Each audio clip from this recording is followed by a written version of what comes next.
Fake ID log in করতেই ইনবক্সে ঢুকে আমার চোখ আটকে গেল, কারণ পরিম্যামের একটি নতুন মেসেজ। কে তুমি, বলছো না কেন? আমি মুচকে আসলাম। পরিম্যাম রিপ্লাই করেছেন। ভাবতেই বুকের হার্টবিটটা জোরে লাফাতে লাগলো। ম্যাম অ্যাক্টিভই আছে, তাই আমি দ্রুত SMS টাইপ করলাম। আমি বললাম, পরিচয় দিয়ে জাদুটা শেষ করা যাবে না ম্যাম। তখন আর আপনি এই কবিতাগুলোকে খুঁজবেন না, তার চেয়ে বরং অচেনা থেকেই থাকি আপনার ছায়ার পাশে অদৃশ্য হয়ে। মেসেজ সেন্ড হওয়ার কিছুক্ষণ পরেই পর্দায় ভেসে উঠল, পরিম্যাম ইজ টাইপিং। একটু পর ম্যামের রিপ্লাই এলো, তুমি কি আমার কলেজের ছাত্র? আমার আশেপাশেই থাকো? ম্যামের রিপ্লাই দেখে আমার বুকটা ধড়াস করে ওঠে, তবে মাথা ঠান্ডা রাখতে হবে। আমি বললাম, আপনার প্রতিদিনের হাঁটায় আমি দৌড় দেখি, আপনার চোখে রাগ দেখি, আর তার নিচে লুকানো ক্লান্তি। এইসব যে জানে সে কি অপরিচিত হতে পারে ম্যাম? কিছুক্ষণ চুপচাপ, তারপর ম্যাম আবার লিখলেন, তুমি তো অনেক সুন্দর করে কথা বলো। আমি বললাম, থ্যাংক ইউ ম্যাম। ম্যাম বলল, তুমি আমার রাগ খেয়াল করো? আমি বললাম, আপনি রাগেন ঠিকই, কিন্তু জানেন ম্যাম, আপনার রাগের নিচে যে কোমলতা, সেটাই আমাকে কবি বানিয়েছে। ম্যাম একটু হাসি দিয়ে বলল, তুমি কি সব মেয়েকে এভাবে কবিতা পাঠাও? আমি বললাম, নেই প্রথম কাউকে নিয়ে এভাবে কবিতা লেখা। ম্যামের আর কোনো রিপ্লাই আসে না সেই দিন, তাই আমিও ঘুমিয়ে পড়লাম। পরদিন সকালে কলেজে যাওয়ার আগে আম্মু চেঁচিয়ে ওঠে আর বলে, এই রাকিব, সারাদিন মোবাইলে কি করিস, পড়তে বসিস না? আমি বললাম, কই না তো আম্মু। কলেজে পৌঁছে আমি খেয়াল করলাম পরিম্যাম লাইব্রেরির করিডোর ধরে একে একে হাঁটছেন, কাঁধে বইয়ের ব্যাগ, হাতে একটা রুল করা নোট খাতা। আলো আঁধারির মধ্যে তার চেহারায় একটা অদ্ভুত শান্তি। আমি দ্রুত মোবাইল বের করে ফেক আইডি লগ ইন করে লিখলাম, খোলা চুলে আপনাকে অনেক সুন্দর লাগছে ম্যাম। 5 মিনিট পর ম্যাম SMS সিন করে আশেপাশে তাকাতে লাগলো, আর আমি তখন লুকিয়ে পড়লাম। ফোনের স্ক্রিনে তাকিয়ে দেখি পরিম্যাম ইজ টাইপিং। ম্যাম বলল, তুমি কি লাইব্রেরিতেই আছো? আমার সামনে আসো না কেন? আমি বললাম, সময় হলে ঠিক আসবো। ম্যাম বলল, কবে সময় হবে?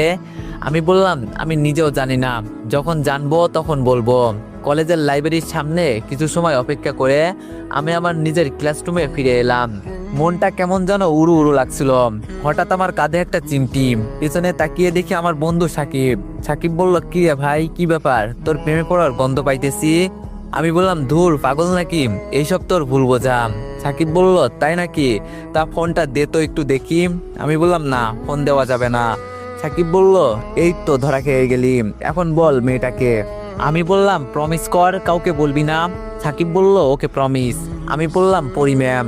সাকিব চোখ কপালে তুলে জোরে বলে উঠল, কি? আমি বললাম, আরে আস্তে শালা। সাকিব বলল, কি বলিস এইগুলো? আমি বললাম, কেন বিশ্বাস হচ্ছে না? সাকিব বলল, তুই যে জিনিস, বিশ্বাস আবার হবে না, কিন্তু ভাই তুই যেটা করছিস সেটা কিন্তু ভয়ানকও হতে পারে, যদি ম্যাম জেনে ফেলে তুই সেই সদ্য কবি। আমি বললাম, জানলে তখন দেখা যাবে, এখন তো শান্তি মতো প্রেম করতে দে। তারপর আর কথা না বাড়িয়ে ক্লাস করতে লাগলাম। ক্লাস শেষে আমি আর সাকিব কলেজ ক্যাম্পাসের আমতলায় বসে আছি। এখানে বসে ঠান্ডা হওয়ায় মনটা আরো উদাস হয়ে গেল। পকেট থেকে ফোন বের করে আমি আবারও ঢুকে পড়লাম সেই আইডিতে। একটা নতুন কবিতা লিখলাম ম্যামের জন্য। চোখের নিচে ক্লান্তির ছায়া, তবু মুখে রাগের ধোয়া। জানেন আপনি কে? শুধু জানি, এই রাগের মাঝেও বেঁচে থাকি আমি। কবিতাটা পাঠিয়ে কিছুক্ষণ অপেক্ষা করতেই পরিম্যাম অনলাইনে আসলো, আর সাথে সাথে আমাকে রিপ্লাই করলো। পরিম্যাম বলল, তোমার কবিতার মধ্যে মাদকতা লুকিয়ে আছে, বারবার নেশায় পড়ে যাচ্ছি। এখন আমি তোমার কবিতার জন্য অপেক্ষা করি। এটা কি ভালো না খারাপ জানি না। আমি বললাম, ভালো মন্দের হিসাবটা যদি মুছে ফেলেন তাহলে আপনি অবশ্যই আমাকে খুঁজে পাবেন ম্যাম। পরিম্যাম বলল, তুমি কি শুধু কবিতাই লেখো নাকি আরো কিছু করো? আমি বললাম, গল্পও লিখি ম্যাম। ম্যাম বলল, ওকে তোমার গল্পের পেজ দাও। আমি মনে মনে বললাম, এই কাম ছাড়ছে, গল্পের পেজ দিলেই তো ধরা খাবো, এখন কি করি? তখন ম্যাম আবার জিজ্ঞেস করলো, কি হলো, দাও। আমি বললাম, ম্যাম আপনার ইনবক্সে গল্প পাঠিয়ে দিব এক সময়। ম্যাম বলল, কেন, পেজ দিতে সমস্যা কোথায়? আমি বললাম, আছে, পরে বলবো। ম্যাম বলল, ওকে। তারপর আরো কিছুক্ষণ কথা বলে আমি বাসায় চলে আসলাম। এসেই ঘুমিয়ে গেছি। বিকালে ঘুম থেকে উঠে ফ্রেশ হয়ে নাস্তা করে নিলাম। আজকে ভাবলাম বাইরে থেকে একটু ঘুরে আসি, তাই বন্ধুদের সাথে আড্ডা দেওয়ার জন্য বের হলাম। কখন যে রাত হয়ে গেছে টেরই পাইনি। ফোন বের করে দেখি 9টা 19 বাজে। রাতে বাসায় ফিরতে ঘটে গেল আর একটা ঘটনা। রাস্তায় আসার সময় ফাঁকা রাস্তা পেয়ে আমাকে ছিনতাইকারী ধরলো। তাদেরকে অনেক রিকোয়েস্ট করলাম আর বললাম, দেখেন আপনারা সব নিয়ে যান, শুধু আমার এই ফোনটা নিয়েন না। কিন্তু অনেক রিকোয়েস্ট করার পরও তারা আমার কথা শুনলো না। তাই বললাম, অন্তত সিমটা দিয়ে যান। কিন্তু সেটাও না করে দিল তারা।